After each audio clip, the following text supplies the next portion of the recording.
त्या पहिल्या प्रसंगाला सुरुवात झाली आपल्या MIDCचं जे कार्यक्षेत्र आहे त्या MIDCच्या रस्त्यावर गायीचा एक अवयव तिथे पडलेला होता. त्याच्यानंतर आंदोलन झालं. आंदोलन झाल्यानंतर त्या ठिकाणी अनेक नेते मंडळी आली. नेते मंडळींनी अनेक चर्चा केली. तो एक प्रसंग आपल्याकडे घडला. त्याच्यानंतर आपल्याला एक माहिती आहे की एक दुर्घटना घडली एका मुलीच्या बाबतीमध्ये, तो प्रसंग घडला. त्याच्यानंतर वक्फ बोर्डाचा एक प्रसंग घडला आणि काल परवाच एक संघाची ज्यावेळी संचलन सुरू झालं त्यावेळी एक प्रसंग घडला. पण या प्रसंगाच्या अंतिम माझ्या असं एक लक्षात आलं की वाईट कृत्य कोणी करू नये त्याचं समर्थन आजपर्यंत मी केलेलं नाही आणि ते करणार देखील नाही. परंतु एंड ऑफ द स्टोरी असं लक्षात आलं की याच्यातनं काही ठिकाणी मला टार्गेट केलं जातं. आता मला टार्गेट करत असताना वेगवेगळ्या आयुधांचा वापर केला जातो, ठीक आहे, त्याच्याबद्दल माझं अजिबात दुमत असण्याचं काही कारण नाही, तो लोकशाहीतला एक भाग आहे. परंतु मला असं वाटतं की ज्यावेळी पहिल्यांदा हा प्रसंग घडला MIDCला, सगळे पुरावे घेऊन का बसलोय, कारण हिंदू धर्मामध्ये एक वेगळ्या पद्धतीचा गैरसमज नाहक पसरवण्याचा प्रयत्न काही मंडळी करतायत. कदाचित त्यांचा गैरसमज असेल म्हणून करत असतील, पण त्यांचा गैरसमज होऊ नये यासाठी आज पत्रकार परिषदेचं मी आयोजन केलेलं आहे. शेवटी लोकप्रतिनिधी आणि पालकमंत्री म्हणून जिल्ह्यामध्ये तालुक्यामध्ये सलोखा राहावा ही प्रशासनाची पहिली भूमिका असते. परंतु हे करत असताना एखादा कोण जर चुकला असेल आणि त्याला पाठीशी घालण्यासाठी या प्रकरणामध्ये एक जरी फोन माझा गेला असेल तर मी स्वतः काल माननीय उपमुख्यमंत्री देवेंद्रजींना सांगितलेलं की माझ्याकडे CDR ना काय असतो तो CDR तपासावा आणि CDR मध्ये या चारही प्रकरणामध्ये मी जर कोणाला फोन केला असेल, कोणाला पाठीशी घाला म्हणून सांगितलं असेल, हे देखील तपासा आणि ते पुराव्यानिशी जर सिद्ध झालं तर जे काही थोडंफार गैरसमज पसरवण्याचा प्रयत्न करतात त्यांना देखील गैरसमज पसरवण्याची काही गरज नाही. मी स्वतः थांबायला तयार आहे. पण हे निष्पन्न नाही झालं तर नाहक जे टार्गेट करतात त्यांनी काय करावं हा देखील एक निर्णय घेण्याची गरज आहे. पहिला प्रसंग काय घडला तर ते गायीच्या बाबतीतला प्रसंग घडला. त्यावेळी देखील मी पोलिसांना सांगितलं की जात धर्म याच्यापेक्षा गाय हे आमच्या दृष्टीनं अतिशय पवित्र असलेलं एक आमचं ज्याला आपण काय म्हणतो दैवत्व असलेले जनावर आहे. आणि त्याच्यानंतर मी असं सांगितलं की याच्या बाबतीमध्ये जर अशा पद्धतीची घटना घडत असेल तर जर कोणी असू दे, मग तो कुठच्याही समाजाचा असू दे, आणि या बाबतीत कालीसाहेब मी आपल्याशी देखील बोललेलो होतो, त्यांनी देखील मला सांगितलं की समाज विमाज काय असल्यापेक्षा जो कोण असेल त्याच्यावर कारवाई झाली पाहिजे आणि त्या पद्धतीनं एका इसमावर कारवाई झाली. त्याला काही पाठीशी घालण्याचा प्रश्न येत नाही. त्याच्यावर FIR जो दाखल झालेला आहे त्याची कॉपी देखील माझ्याकडे आहे. पण त्याच्यातनं मी काय केलं हिंदू धर्मासाठी मी हे सांगत बसलो नाही, पण त्याचा पुरावा माझ्याकडे आहे. त्याच्यानंतर मी दिल्लीला शंकराचार्यांची भेट घेतली. शंकराचार्यांची भेट घेतल्यानंतर शंकराचार्यांनी सांगितलं की राष्ट्रमाता गोमाता करावं असं सगळ्या शंकराचार्यांचं म्हणणं आहे आणि हिंदू धर्माचं म्हणणं आहे. त्याच्यावर महाराष्ट्र सरकार काय करणार आहे ही भूमिका महाराष्ट्र सरकारनं जाहीर करावी. तातडीनं मी मुख्यमंत्री महोदयांशी संपर्क साधला. फाईल ती मी तयार केली, हे देवेंद्रजी देखील सांगू शकतात. त्याच्यावर अजितदादांची सही घेतली, देवेंद्रजींची सही घेतली, एकनाथ शिंदे साहेबांची सही घेतली आणि त्याचं फलित हे आहे की देशामध्ये पहिल्यांदा राज्यमाता गोमाता हा दर्जा गोमातेला प्राप्त करून देण्यामध्ये माझा खारीचा वाटा होता. त्याच्यामुळे जे काही नाहक निवडणुका समोर आलाय म्हणून मला टार्गेट करण्याचा जो प्रयत्न केला जातोय त्याचा हा एक पुरावा आहे की राज्यामध्ये राज्यमाता गोमाता जे झालं त्याच्यामध्ये माननीय शंकराचार्यांना भेटून त्यांना अपेक्षित असलेलं हिंदू धर्माचं राज्यमाता गोमाता करण्याचं पहिलं काम देशातलं जर कुठं झालं असेल तर ते महाराष्ट्र राज्यामध्ये झालं. आणि म्हणून मला असं वाटतं की त्याच्याबद्दलचा जो काही लोकांनी गैरसमज पसरवण्याचा प्रयत्न केला त्याला हे उत्तर आहे. बरं, दुसरं एवढ्यावर थांबलो नाही तर रत्नागिरीतल्या ज्या काही संस्था आहेत त्यांना शासनाच्या माध्यमातून नाही तर स्वतःच्या माध्यमातून गोमातेसाठी ॲम्ब्युलन्स द्यायचा देखील प्रस्ताव हा मी ठेवला. त्याचं नाव गणेश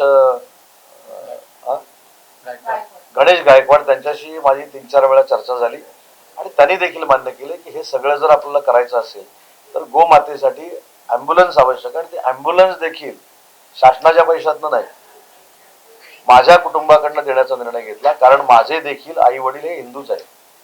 त्याच्यामुळे ज्या पद्धतीनं एक वातावरण तयार केलं जातं त्या संदर्भात पहिला प्रसंग. दुसरा प्रसंग, जो दुर्दैवी घटना घडली त्याच्यानंतर आंदोलन झालं, मी आज ते पत्रकार परिषद घेऊन सांगणं योग्य नाही, त्याच्यावर खुलासा खरं पोलिसांनी करणं अपेक्षित होतं. मागच्या प्रकरणामध्ये देखील पोलिसांनी खुलासा करणं अपेक्षित होतं. वक्फ बोर्डाच्या बाबतीमध्ये देखील पोलिसांनी खुलासा करणं अपेक्षित होतं. आणि या संदर्भामध्ये देखील परवाचा जो प्रसंग घडला त्याच्यामध्ये देखील पोलिसांनी खुलासा करणं गरजेचं होतं. ठीक आहे, त्यांनी का केलं नाही त्याच्याशी माझं काही घेणं दिलं नाही, म्हणून मी पहिला प्रसंग आपल्याला सांगितला. आणि दुसऱ्या प्रसंगामध्ये मला असं वाटतं की जो अहवाल आहे तो जर जनतेसमोर आला काही टेस्ट झाल्यानंतर, तो पोलिसांनी जाणावा. म्हणून तिथं जे काही वातावरण तयार केलं गेलं की पोलिसांवर दबाव आणतो, आणि स्पष्टपणानं सांगतो, जरी नाव घेऊन बोलले नसते तर त्याच्यामध्ये उदय सामंतच टार्गेट होता. पण तो जर अहवाल बघितल्यानंतर अनेकांचे डोळे त्याच्यामध्ये उघडतील, म्हणूनच त्या पूर्ण चौकशीमध्ये हस्तक्षेप मी केलेला नव्हता. परंतु तो गोपनीय अहवाल असल्यामुळे आज माझ्याकडे आहे. हा अहवाल मी आता पण तुम्हाला देऊ शकतो, पण हा मला देऊन वेगळं माझं कर्तृत्व आणि माझी पारदर्शकता तुम्हाला दाखवायची आवश्यकता नाही. पण हे देखील येत्या 8-10 दिवसामध्ये क्लिअर होईल. दुसरा विषय वक्फ बोर्डाचा सांगण्यात आला की वक्फ बोर्डाचं नवीन कार्यालय झालं. हे पत्र देखील मी आपल्याला देतो.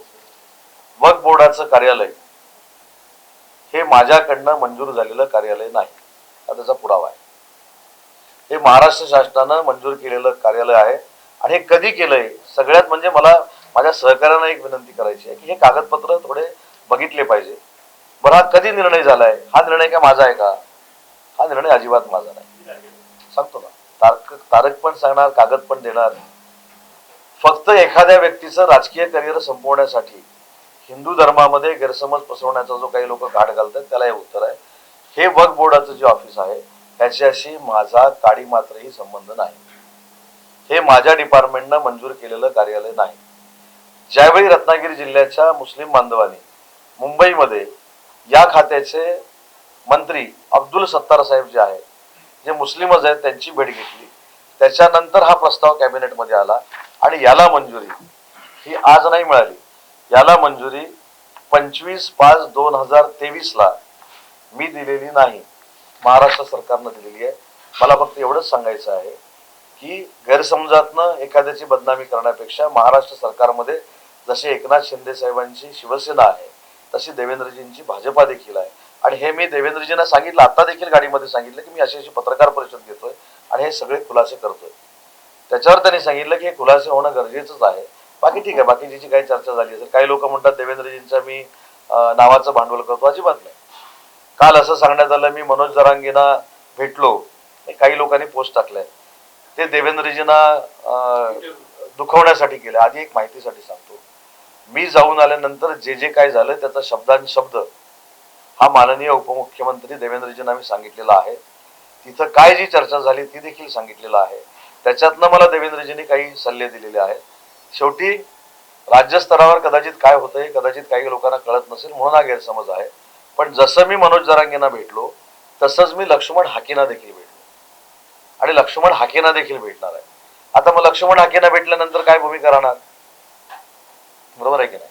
मी दोन्ही आंदोलनकर्ते जे नेते आहेत त्यांना शासनानं केलेली आमची भूमिका म्हणजे कोणी, माननीय एकनाथ शिंदे साहेब, देवेंद्रजी, अजितदादा आणि आमच्या मंत्रिमंडळातले सगळे जे सहकारी आहेत त्यांनी केलेली जी भूमिका आहे, त्यांनी घेतलेली जी भूमिका आहे, ही कशासाठी सांगतोय तर मराठा समाज आणि ओबीसी समाजामध्ये कुठं तेढ निर्माण होऊ नये, संस्कृती असलेला आपला महाराष्ट्र आहे. आणि तीच भूमिका माझी रत्नागिरीमध्ये आहे. रत्नागिरीमध्ये सामाजिक सलोखा राहावा हीच माझी भूमिका आहे, जी कदाचित तुमची पण असेल. आणि म्हणून काही लोकांनी जे त्याला षडयंत्र म्हणणार नाही, कदाचित गैरसमजात ना ज्या काही गोष्टी करायच्या ठरवलेल्या त्याचे पुरावे आज द्यावे म्हणून वक्फ बोर्डाचं जे ऑफिस आहे हे रत्नागिरीमध्ये लोकसभेनंतर किंवा माझ्यामुळं मंजूर झालेलं ऑफिस नाही. माझी विनंती आहे की ज्यांना हे वक्फ बोर्डाचं ऑफिस नकोय, आजही मी पालकमंत्री त्यांच्यासोबत मी देवेंद्रजी फडणवीस साहेबांकडे यायला तयार आहे. त्याच्यामुळे हा प्रश्न सुटला. बरं, कसलं उद्घाटन केलं? नवीन कार्यालयाचं अजिबात उद्घाटन केलं नाही. जे 25/5/2023 पासून कार्यालय रत्नागिरीमध्ये चालू आहे, हे कार्यालय चालू आहे 23/2005 पासून, आपलं 23/5/2023 पासून, हे आजच चालू झालं नाही. फक्त त्याच्यातलं इंटेरियर झालं आणि त्या इंटेरियरचा लोकार्पण सोहळा करावा हे शासनानं मला सांगितलं. शासनानं, मी नाही. ते माझं वैयक्तिक ऑफिस नाही आणि ते मुस्लिम बांधवांना मी तयार करून दिलेलं ऑफिस नाही. त्याच्यावर देखील जो खर्च झालाय हा उद्योग विभागानं केलेला खर्च नाही, हा उदय सामंतनं केलेला खर्च नाही, हा शासनानं केलेला खर्च आहे. आणि म्हणून मला असं वाटतं की वक्फ बोर्डाच्या बाबतीमध्ये जर शंका असेल तर आपण सगळ्यांनी एकत्र देवेंद्रजींना भेटू, सगळ्यांनी एकत्र अब्दुल सत्तारना भेटू. त्याच्यामुळे हा जो प्रश्न आहे हा काय काल परवाचा नाही, हा 23/5/2023 मंजूर झालेला हा कार्यक्रम आहे. परवाचा जो एक विषय माझ्याकडे ते नाही आहे. काही लोकांनी एक स्टेटस असा ठेवला की या सगळ्याचा सूत्रधार पालकमंत्री आहे, माझं नाव टाकलं नाही. मी आज देखील पुन्हा एकदा सांगतो, संगमेश्वर मधनं ट्रेनमध्ये बसल्यानंतर एकाही मुस्लिम बशीर मुर्तुजा सोडून एकाही मुस्लिम बांधवावर बोललेला जर सीडीआर माझा जाहीर झाला तर मी राजकीय निवृत्ती घ्यायला तयार आहे. मी बशीर मुर्तुजांचं नाव का कोट करतोय ते पण सांगतो. हा बघा, हे जे काय चाललेलं आहे हे फक्त आणि फक्त कशामध्येच उदय सामंतला नामोहरम करू शकत नाहीत म्हणून हिंदू धर्मामध्ये खोटं नाटं माझ्याबद्दल पसरवायचं आणि माझी प्रतिमा डागाळायचा प्रयत्न करायचा, ह्यासाठी हे चालू आहे. मी डागाळणाऱ्यांना सुद्धा दोष देत नाही, त्यांचा पण काही गैरसमज झाला असेल पण याचा पण खुलासा करतो. रेल्वेमध्ये 1:45 मला बशीरभाई मुर्तुजांचा फोन आला. ते राष्ट्रवादी काँग्रेस पक्षामध्ये महाविकास आघाडीमध्ये काम करतात. त्यांनी पालकमंत्री म्हणून सांगितलं की उदय जे काही झालं असेल, ज्या काही चुका झाल्या असतील त्या बसून आम्ही सोडवायला तयार आहोत. कलेक्टरना आणि पोलिसांना सांगा की उद्या एक बैठक लावा आणि या बैठकीमध्ये हे संपवा. या बाबतीत माझं भाजपाचे जिल्हाध्यक्ष राजेशजी सावंत यांच्याशी देखील चर्चा झालेली आहे आणि राजेशजींनी देखील याच्यामध्ये पुढाकार घेतो म्हणून सांगितलेलं आहे. आणि त्याच्यानंतर 5 वाजेपर्यंत माझं नेटवर्कच गेलं कारण मी ट्रेनमध्ये होतो. त्याच्यामुळं जे काय मी पोलिसांना सांगितलं ते पोलीस जाहीर करतील. मी त्यांना सांगितलं की तुम्हाला तपासामध्ये ज्या गोष्टी योग्य वाटतायत त्या तुम्ही कराव्यात, त्याच्यामध्ये माझा पालकमंत्री म्हणून काही संबंध नाही. पण आज जो तुम्हाला मी कागद दाखवणार आहे त्याच्यामध्ये गंमत अशी आहे की जे गुन्हे रजिस्टर झालेले आहेत ते कोणावर झाले. आपण मुस्लिम बांधवांचा विषय बाजूला ठेवू, तो मी बोलतच नाही. शुभम साळवी जो माझ्यासोबत शिवसेनेमध्ये काम करतो, माझ्यावर प्रेम करतो, बिपिनजी बरोबर ना, आणि 4-5 शुभम कुठे आहे, हे बघा, शुभम साळवी जो माझ्यावर प्रेम करतो, ह्या लोकांवर गुन्हे दाखल झालेले आहेत. म्हणजे मी शुभम साळवीवर गुन्हा दाखल करावा असं पोलिसांना तर सांगणार नाही. शुभमला विचारा सांगेन का? तर शुभमचे जे मित्रमंडळी होती त्यांचा गैरसमज झाला की काहीतरी वेगळ्या पद्धतीचा, बरोबर ना शुभम, अटॅक झाला म्हणून सगळी मुलं गेली. त्याच्यामध्ये माझ्यासोबत काम करणाऱ्या 8 मुलांवर देखील शुभम सहित हे गुन्हे दाखल झालेले आहेत. त्याच्यामुळे तो शिवसेनेमध्ये काम करतो, माझा सहकारी म्हणून काम करतो, मग त्याच्यावर गुन्हा दाखल मी कशाला करायला लावू?